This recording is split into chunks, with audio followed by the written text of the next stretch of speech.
Hello everyone, welcome to the video. So before moving on to the topic, this 31st August 2022 Newton School is bringing India's premier coding contest which has cash prizes and gift vouchers worth 30,000 rupees.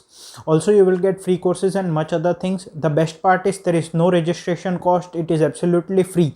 So make sure you get registered yourself for this event by the link which is given there in the description. Let's start by understanding the question. Deadly laser. The robot is placed at the top left corner of the grid consisting of n rows and m columns in a cell 1,1. ठीक है, क्या बोला गया है कि एक robot है, उसको एक n क्रॉस m सेल्स का ग्रिड है, उसके टॉप लेफ्ट कॉर्नर में प्लेस किया गया है. मतलब कि कौन से सेल में? 1,1 में.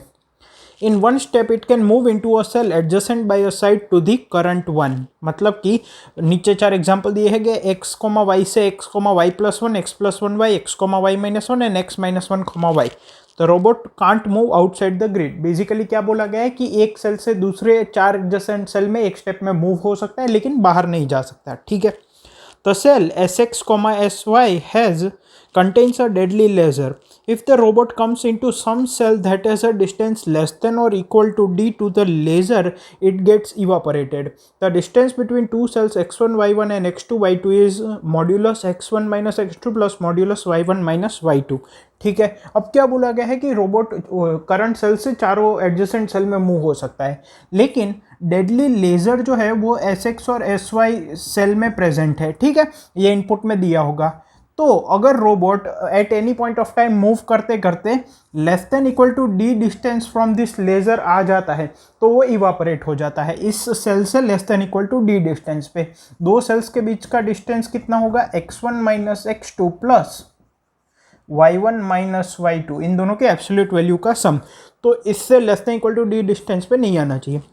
Print the smallest number of steps that the robot can take to reach the cell n, m without getting evaporated or moving outside the grid. If it's not possible to reach the cell n, m, print -1. ठीक है. तो अब हमें बताना है कि minimum number of steps कितने लगेंगे to reach the cell n, m without getting evaporated. मतलब कि इस सेल से less than equal to the distance वाले किसी भी सेल में बीच में हमें नहीं जाना है. ठीक है, और ग्रिड के बाहर भी नहीं जा सकते. अगर पॉसिबल नहीं है तो -1 प्रिंट करना है, वरना मिनिमम स्टेप्स प्रिंट करने हैं. The laser is neither in the starting cell nor in the ending cell. तो starting cell always has a distance greater than d to the laser. ठीक है, तो starting cell और ending cell जो है उसमें लेज़र नहीं रखा गया है, और starting cell में इनिशियली जहाँ पे रोबोट है वो greater than d डिस्टेंस से है लेज़र से. मतलब कि वो starting cell में इवापोरेट नहीं हो सकता. इनपुट किस तरह से दिया गया है? इनपुट में सबसे पहली लाइन में है नंबर ऑफ टेस्ट केसेस, और सभी टेस्ट केस में सिर्फ एक ही लाइन दी गई है जिसमें 5 इंटीजर है n, m, Sx, Sy and d, where this is the number of rows, this is the number of columns. Sx, Xy cell के रो और नंबर प्रेजेंट करते हैं जहाँ पे लेज़र है, और d डिस्टेंस ये हमें इसके यूज़ के लिए दिया गया है. ठीक है, तो हमें minimum distance print minimum steps print करना है अगर वो n, m तक पहुँच सकता है, वरना -1 प्रिंट करना है. कंस्ट्रेंट्स मैंने यहाँ पे लिख दी है. I hope question clear. अब इसके कंसेप्ट पे मूव करते हैं. सो अब यहाँ पे अगर कंसेप्ट की बात करें तो बेसिकली हमें क्या दिया गया है? हमें एक n क्रॉस m साइज का ग्रिड दिया गया है. राइट. इनिशियली रोबोट है वो यहाँ पे है 1,1 पे, और उसको फाइनली पहुँचना है यहाँ पे n, m पे. बोला गया है कि बीच में कोई एक सेल है जहाँ पे एक डेडली लेज़र है, और इसके d डिस्टेंस या तो फिर उससे कम, मतलब कि less than equal to the distance पे जितने भी सेल्स है वहाँ पे रोबोट नहीं जाना चाहिए, वरना वो इवापोरेट हो जाएगा एक स्टेप में. और दो सेल्स के बीच की डिस्टेंस कैसे निकालनी है? यहाँ पे absolute difference between the x coordinate plus absolute difference between the y coordinate. ठीक है, तो इतने डिस्टेंस पे इससे जितने भी सेल्स है वहाँ पे रोबोट नहीं जाना चाहिए अपने पाथ में. एक स्टेप में वो चारों डायरेक्शन में मूव हो सकता है, right, left, top and bottom. तो मिनिमम स्टेप्स कितने होंगे जो कि वो यहाँ पे पहुँच जाए? अगर नहीं पॉसिबल होगा तो -1 प्रिंट करना है. अब यहाँ पे अगर आप थोड़ा ऑब्जर्व करो तो इसको काफ़ी सिंप्लीफाई हम कर सकते हैं ये सोच के कि what can be the best path to go if it is possible to reach the destination. ठीक है, अब क्लियर हो गया. वापस एक बार बता देता हूँ. What can be the best path to go if it is possible to reach the destination. मतलब कि अगर वो पाथ पे जाके हम डेस्टिनेशन तक नहीं पहुंच पा रहे, वहां पे बीच में ब्लॉकेज आ रहा है due to the deadly laser, तो उस डायरेक्शन में हम किसी और पाथ से तो नहीं ही जा पाएंगे। What do I mean by that, यहाँ पे अगर मैं फर्स्ट रो से यहां से लेके यहां तक चला जाऊं, ठीक है, अल्टीमेटली हमें लास्ट रो और लास्ट कॉलम तक जाना है, ठीक है। तो अगर मैं फर्स्ट रो में फर्स्ट कॉलम से लास्ट कॉलम तक चला जाऊं और अगर मैं वहां तक जा सकता हूं, ठीक है, तो इट माइट ऑल्सो भी पॉसिबल कि मैं सेकेंड रो से भी जा सकता हूँ, थर्ड रो पे से भी जा सकता हूँ, लेकिन फोर्थ रो से नहीं जा सकता, ठीक है। क्यों? क्योंकि यहाँ पे जो लेज़र है उसका जो असर होगा डी डिस्टेंस पे, वो हो सकता है कि फोर्थ रो तक हो और थर्ड, सेकेंड और फर्स्ट रो पे ना हो, ठीक है। बट अगर मैं रिवर्स करूँ कि अगर मैं फर्स्ट रो से नहीं जा पा रहा, then it is very obvious कि मैं सेकेंड से भी नहीं जा पाऊंगा, थर्ड से भी नहीं जा पाऊंगा एंड सो ऑन। अगर फर्स्ट से जा पा रहा हूँ then it might be possible कि सेकंड से भी जा रहा हूँ, थर्ड से भी जा रहा हूँ। लेकिन अगर मैं फर्स्ट रो से नहीं जा पा रहा, मतलब कि ये जो डी डिस्टेंस है वो फर्स्ट रो को कवर कर लेता है, ठीक है, इतना है या उससे ज़्यादा है, मतलब कि मैं फर्स्ट रो से इसके थ्रू यहाँ तक नहीं जा सकता, then it is very obvious कि मैं सेकेंड रो से भी नहीं जा पाऊंगा, थर्ड से भी नहीं जा पाऊंगा, फोर्थ से भी नहीं जा पाऊंगा, अप टू SX तक, ठीक है। तो अगर मैं यहाँ पे नहीं जा पाया तो सेकेंड से लेके SX तक कहीं भी इस डायरेक्शन में नहीं जा पाऊंगा, ठीक है। सिमिलरली एक बार मान लो मैं यहाँ पे पहुँच गया, मतलब कि मैं यहाँ से फर्स्ट रो से जा सकता था और मैं M कॉलम तक पहुँच गया, फर्स्ट रो और M कॉलम। अब सिमिलरली सेम कंसेप्ट यहाँ पे लगाओ, अगर मैं यहाँ पे लास्ट जो कॉलम है वहाँ से सीधे सीधा नीचे आ जाऊँ, ठीक है, तो अगर मैं यहाँ से जा सकता हूँ, देयर माइट बी पॉसिबिलिटी कि मैं M-1 से भी जा सकूँ, M-2 से भी जा सकूँ, देयर माइट बी पॉसिबिलिटी, क्योंकि डी डिस्टेंस हो सकता है इतना ही हो, ठीक है, M-2, M-1 और mth कॉलम से मैं जा सकूँ। लेकिन रिवर्स अगर मैं M कॉलम से ही नहीं जा सकता, मतलब कि ये डी डिस्टेंस यहाँ तक है लेट सपोज, ठीक है, तो ऑब्वियस है कि मैं M-1 से भी नहीं जा पाऊंगा, M-2 से भी नहीं जा पाऊंगा, ठीक है। तो ये जो सेल है उसके ऊपर से अगर मुझे ऐसे जाना है, मतलब कि राइट और डाउन, इसके ऊपर से जाके, ठीक है, तो मुझे बस एक ही पाथ चेक करना है कि क्या मैं ऐसे और ऐसे जा सकता हूं कि नहीं।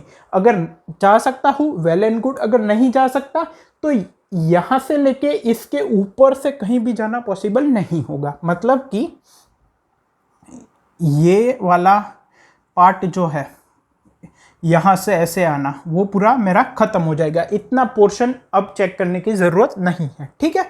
सो एक ये हो गया। Now the same concept applies कि एक तो ये हो गया, इसमें नंबर ऑफ स्टेप्स कितने लगेंगे, ये फर्स्ट कॉलम से लेके M कॉलम तक जाने में कितने स्टेप्स लगेंगे, M-1।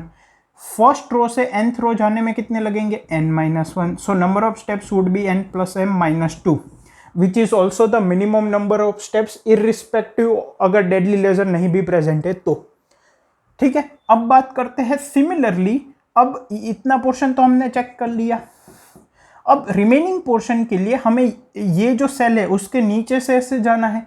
सेम कंसेप्ट, अगर मैं फर्स्ट कॉलम से नीचे आ पा रहा हूँ, देयर माइट बी पॉसिबिलिटी कि मैं सेकंड कॉलम से भी आ पाऊँ, थर्ड कॉलम से भी आ पाऊँ, लेकिन अगर मैं फर्स्ट कॉलम से ही नीचे नहीं आ पा रहा, मतलब कि ये डी डिस्टेंस इतना है या उससे ज़्यादा है, यहाँ से या उससे ज़्यादा, तो मैं और कहीं से तो ऑब्वियसली नहीं आ पाऊंगा।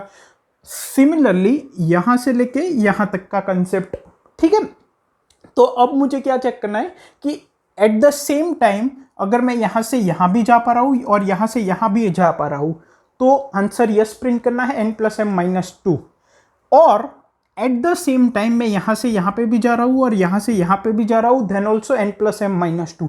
अगर ये पाथ भी ब्लॉक्ड है, ये पाथ भी ब्लॉक्ड है, देन देर इज नो वे, क्योंकि हमने ये भी चेक कर लिया और ये पोर्शन भी चेक कर लिया, देन वी विल प्रिंट -1। तो अब इस पाथ की कंडीशन लिखते हैं, क्या होगी, इफ, देखो फर्स्ट रो खाली होने का मतलब क्या है कि इसकी रो क्या है, SX - D, क्योंकि D डिस्टेंस तक उसकी असर रहेगी, should be greater than 1। If SX - D is greater than 1 and last column पे मूवमेंट होने का मतलब क्या है कि इसकी कॉलम क्या है, SY + D should be less then M, SY + D should be less then M। अगर दोनों एक साथ पॉसिबल है, मतलब कि ये पार्ट ट्रावर्स हो सकता है, हम क्या प्रिंट कर देंगे, n plus m minus 2। Else if, अब इस बात की बारी करते हैं, ये कौन सा कॉलम है, S Y minus D should be greater than 1, पहला कॉलम उससे लेफ्ट में आना चाहिए। So else if S Y minus D is greater than 1 and ये रो ट्रावर्सेबल होनी चाहिए, फर्स्ट कॉलम और लास्ट रो ट्रावर्सेबल होने का मतलब क्या है कि S X plus D should be less than N. इस केस में हम क्या प्रिंट कर देंगे, again n plus m minus 1, और अगर ये दोनों पॉसिबल नहीं है तो बाकी चेक करने की ज़रूरत नहीं है, बाकी कोई पॉसिबल नहीं होगा तो -1 प्रिंट कर देंगे। टाइम कॉम्प्लेक्सिटी क्या होगी, big O of number of test cases, क्योंकि ये तो कांस्टेंट टाइम में हो जाएगा, ठीक है। Number of test cases is 10 की पावर 4, सो ये गिवन टाइम में इजीली हो जाएगा। आई होप आपको क्वेश्चन कंसेप्ट इंप्लीमेंटेशन तीनों क्लियर, इसका सोल्यूशन कोड मैंने कॉमेंट्स में प्रोवाइड किया है। Thank you.